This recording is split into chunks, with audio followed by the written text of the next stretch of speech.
What's up mga kananay ko? Ayan, design. O diba, gagawa pala ako ng ano tawag din na? Dragon fruit at saka yung banana. Ayan, tapos haluan ko siya ng Yakult. May blender naman dito mga kananay ko, kaya lang sadyang maingay. Magigising yung aking alaga. Kaya itong aking gagawin, minas ko lang siyang ganyan, di ba? Nung nakaraan mga kananay ko, gumawa ako ng tawag dito, cucumber juice. Juice naman siya, parang as in tubig lang siya kasi tubig nga, juice. Ayan.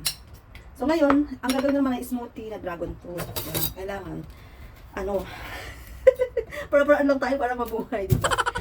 Umira ng aking katakawan. Ayan, yun ang totoo niyan, mga kananay ko. Katakawan! Yun sa mga walang blender dyan, pwede naman kayong gumawa ng mga alternatibong, ano, ba? Yung mga para-paraan lang para tayo makagawa. Kagaya ko, wala kaming blender, as in talaga yung solid na blender. Kasi, amo ko, wala namang ganun. Din mo sila mahilig. So, ako ginawa ko, ayan, ano ko na lang siya. Kasi malambot naman yung ano niya, malambot naman yung banana, yung dragon fruits, di ba? So para-paraan lang talaga yan para tayo ay mabuhay. So yung mga kananay ko talaga pinapakita sa inyo, i-slice ko siya ng maninipis para madali siyang durugin. Ayan, ugas lang tayo ng kamay. Nakita niyo mga kananay ko ay may mata sa likod ko. O, di ba? May mata sa likod ko. Bahala siya dyan. Dadan.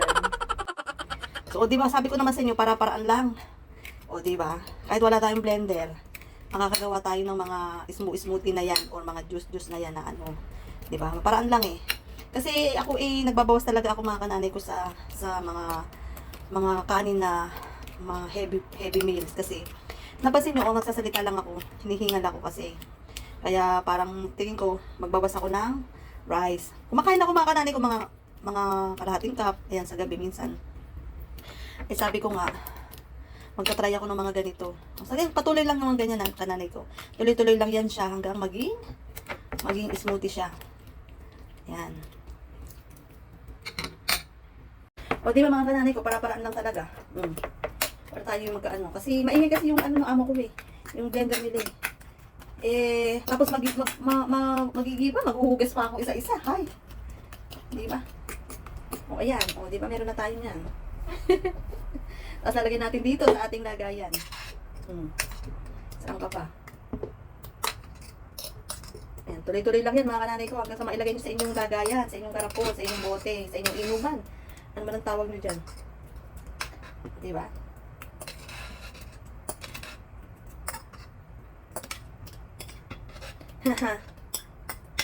Oh, ha? Tapos syempre mga kananay ko, may katas to eh. Meron siyang ano eh. Kaya ang gagawin natin ay ganito eh. Ayan. O, diba? Walang bingkis yan. Napakagigi ko. I-prepare natin siya mamaya para malamig. O, diba? At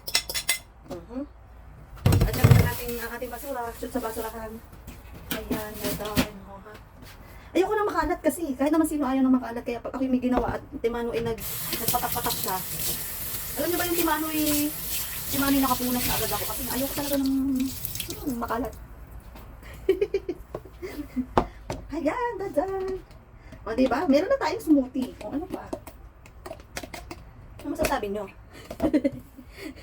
Basta haluan ko siya ng Yakult. Kasi maganda din daw yung Yakult sa katawan. Diba? Sa sikmura natin, sa tiyan natin. Kaya naisip ko, ito naman ang aking ihalo. Kasi nga, bakit ba? Gusto ko ganun. Huwag kayo kami dyan. Ayan. O, diba? May smoothie na tayo.